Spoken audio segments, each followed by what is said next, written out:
Let's continue our chapter third, and it is the fourth lecture of chapter third. Third lecture के अंदर हम लोग consumer equilibrium one commodity case कर रहे थे, जिसका डायग्रामेटिक प्रेजेंटेशन हमारा रह गया था, जिसे हम आज कंटिन्यू करेंगे। ये जो कर्व आपके सामने ड्रॉ की है, इसके वाई एक्सिस पर हमने लिया marginal utility and price of the commodity, x axis पे लिया कंजम्पशन ऑफ द कमोडिटी। ये जो कर्व एक्स एक्सिस के पैरेलल, ये एक्स एक्सिस के पैरेलल जो कर्व बनाई गई है, ये शो कर रही है price of the x commodity, and जो ये कर्व है ये शो कर रही है marginal utility of X commodity. ये जो कर्व ऊपर से नीचे की तरफ आ रही है, इसके अकॉर्डिंग यानी MUX is a downward sloping curve, and this curve shows that MUX decline as consumption of X increase. जैसे जैसे एक्स की कंजम्पशन को हम इंक्रीज कर रहे हैं, marginal utility of X commodity क्या हो रही है, वो फॉल करती चली जा रही है। ये जो रो है ये क्या इंडिकेट कर रही है, ये बता रही है कि PX रिमेन सेम। जैसे कि कल हमने शेड्यूल बनाई थी और शेड्यूल के अंदर हमने क्या दिखाया था, प्राइस जो है वो एक्स कमोडिटी का हमने 4 रुपीज़ एज्यूम किया था, तो प्राइस क्या रहेगा, सेम रहेगा, और मार्जिनल यूटिलिटी एक्स कमोडिटी से मिलने वाली मार्जिनल यूटिलिटी क्या होगी, वो डिक्रीज होती चली जाएगी।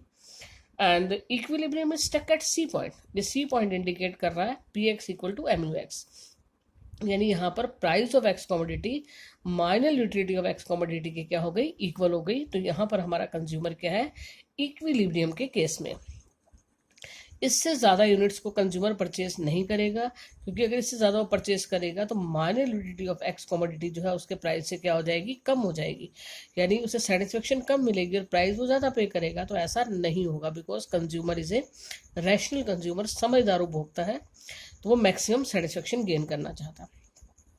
ये सी पॉइंट से ऊपर के जो पॉइंट, ये जो एरिया है, ये इंडिकेट कर रहा है कंज्यूमर सरप्लस को, कि यहाँ पर जितना वो प्राइस पे कर रहा था उससे ज़्यादा सेटिस्फेक्शन वो क्या कर रहा था, गेन कर रहा था।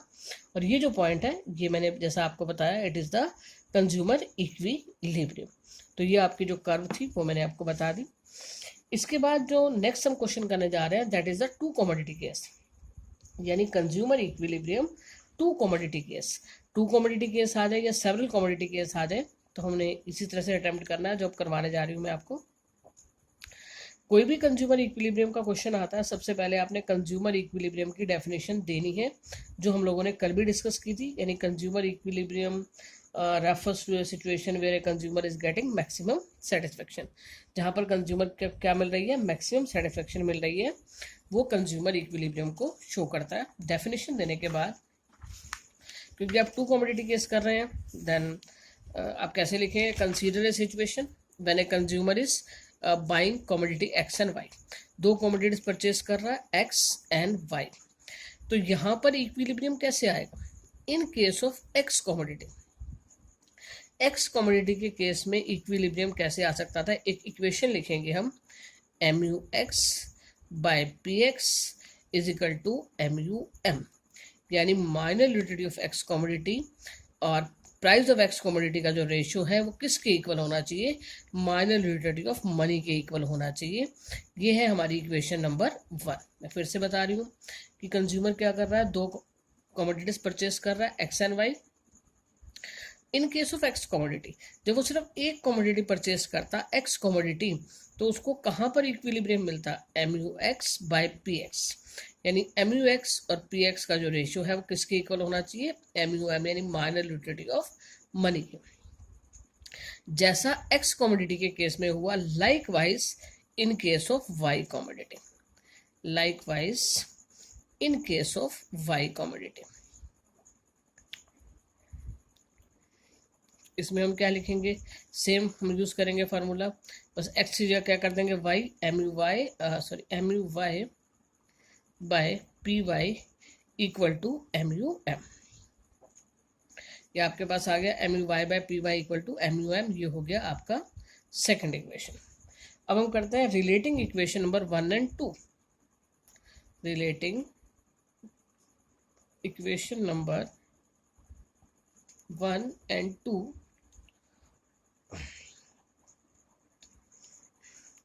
अगर हम इन दोनों इक्वेशंस को रिलेट करेंगे तो हमारा जो फार्मूला बनेगा वो क्या बन जाएगा, यहाँ से हमने ले लिया MUX PX, MUX by PX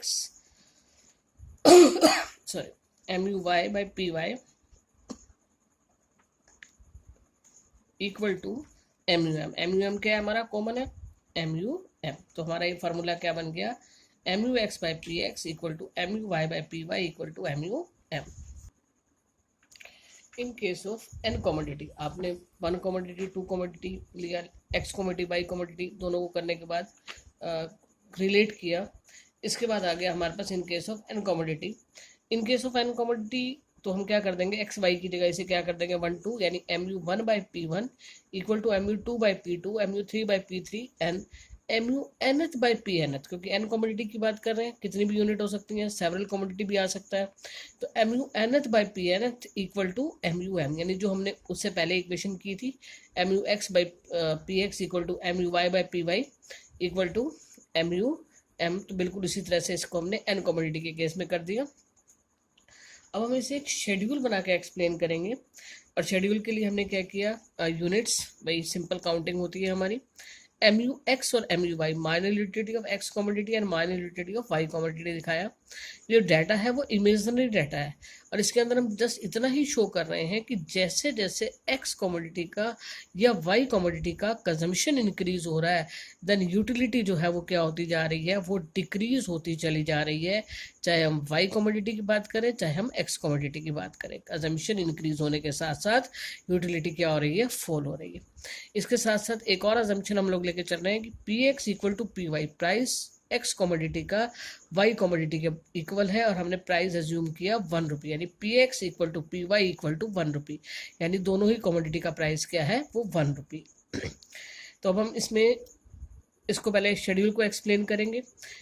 अब अकॉर्डिंग टू दिस शेड्यूल, जब दोनों ही गुड्स का प्राइस सेम है, तो जब फर्स्ट यूनिट वो अगर x कमोडिटी की परचेज करता है तो उसे 25 यूटिलिटी मिलती है, और अगर y कमोडिटी की कंज्यूमर परचेज करता है तो उसे 30 यूटिलिटी मिलती है।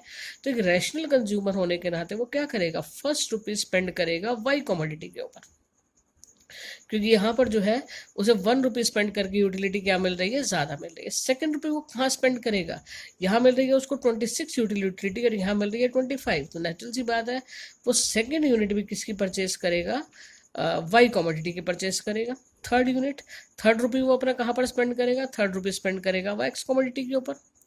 फोर्थ रुपी कहाँ पे स्पेंड करेगा, फोर्थ रुपी स्पेंड करेगा एक्स कमोडिटी के ऊपर। फिफ्थ रुपी कहाँ पे स्पेंड करेगा, फिफ्थ रुपी स्पेंड करेगा वो अपना एक्स कमोडिटी के ऊपर। और 6 रुपी, यानी 6 रुपी जो है वो स्पेंड करेगा चाहे तो वाई कमोडिटी के ऊपर चाहे एक्स कमोडिटी के ऊपर, क्योंकि दोनों से ही अब जो सेटिस्फेक्शन मिल रही है वो सेम मिल रही है। तो 6 रुपी सपोज उसने वाई कमोडिटी के ऊपर खर्च कर दिया, तो 7 जो रुपया वो किसके ऊपर स्पेंड कर रहा है, वो एक्स कमोडिटी के ऊपर स्पेंड कर रहा है। यानी अकॉर्डिंग टू दिस वो 4 यूनिट तो परचेज करेगा एक्स कमोडिटी की, और 3 यूनिट परचेज करेगा वाई कमोडिटी की। यानी ये जो हमारा लॉ है, ये law of equi minor utility के ऊपर डिपेंड करता है। Listen carefully, law of equi minor utility. And law of equi minor utility क्या होता है, it states that consumer strike his equilibrium when the last rupee spent gives him equal minor utility whether he spend it on good X or good Y। मैं definition को repeat कर रही हूँ। Law of equi minor utility states that the consumer strike his equilibrium when the last rupee spent by him gives him equal minor utility whether he spend it on good X and good Y। यानी equi minor utility के according जो last रुपी वो दोनों goods के ऊपर spend कर रहा है, वो लास्ट रुपी से मिलने वाली यूटिलिटी क्या होनी चाहिए, सेम होनी चाहिए। अब यहाँ पर वो 4 रुपी स्पेंड कर रहा है और यहाँ पर वो क्या कर रहा है, 3 रुपी स्पेंड कर रहा है। इसमें जो थर्ड रुपी स्पेंड कर रहा है उससे मिलने वाली यूटिलिटी 10 यूटिल है, और इसमें जो फोर्थ रुपी स्पेंड कर रहा है उससे मिलने वाली यूटिलिटी भी क्या है, 10 यूटिल है। तो वो क्या करेगा, 4 यूनिट्स परचेज करेगा एक्स कमोडिटी की और 3 यूनिट परचेज करेगा वाई कमोडिटी की। और यहाँ पर क्या होगा, वो इक्विलिब्रियम के केस में होगा। None other combination gives him the same level of satisfaction, कि हम चाहेंगे कि अगर वो एक कमोडिटी एक यूनिट जो है एक्स की कम परचेज करके वाई की ज़्यादा परचेज कर लेता, तो एक्स की अगर एक यूनिट कम परचेज करता तो उसे यहाँ पर 10 यूटिल्स का लॉस होता, और यहाँ पर उसको सिर्फ 2 यूटिल जो है वो एक्स्ट्रा मिलती। तो इसका मतलब उसकी सेटिस्फेक्शन क्या हो जाती, कम हो जाती दोनों सभी यूनिट्स को मिलाकर। तो मैक्सिमम सेटिस्फेक्शन कहाँ मिलती है, जहाँ पर मतलब कंज्यूमर इक्विलिब्रियम कहाँ पर होता है, जहाँ पर उसे क्या मिलती है, मैक्सिमम सेटिस्फेक्शन मिलती है। तो कहने का मतलब क्या है कि none other combination give him the same level of satisfaction. तो वो इसकी परचेज करेगा 4 यूनिट्स और इसकी परचेज करेगा 3 यूनिट्स। अगर हम इक्विलिब्रियम कंडीशन की बात करें, M U X by P X equal to M U Y by P Y है, दोनों का ही प्राइस क्या 1 रुपी है, तो M U X by 1 equal to M U Y by 1। तो ये हमारे पास क्या बन गया, ये बन गया M U X equal to M U Y, क्योंकि दोनों ही प्राइस क्या है वो 1 रुपी है। तो M U X equal to M U Y, यानी जहाँ पर M U X M U Y के इक्वल होगा वो हमारा कंज्यूमर इक्विलिब्रियम की सिचुएशन होगी। इसको हम एक कर्व की हेल्प से शो कर रहे हैं, सिंपल सी कर्व है। क्वेश्चन जो हमने 1 कमोडिटी किया और 2 कमोडिटी किया, दोनों ही 6 मार्कर के अकॉर्डिंग काफी इंपॉर्टेंट क्वेश्चंस हैं। एक्स एक्सिस और आपने क्या लिया वाई एक्सिस, यहाँ पर आप ले रहे हैं एम यू एक्स और इधर आप शो कर रहे हैं M U Y, consumption of X commodity, क्योंकि 2 कमोडिटीज आप एक साथ लेके चल रहे हैं।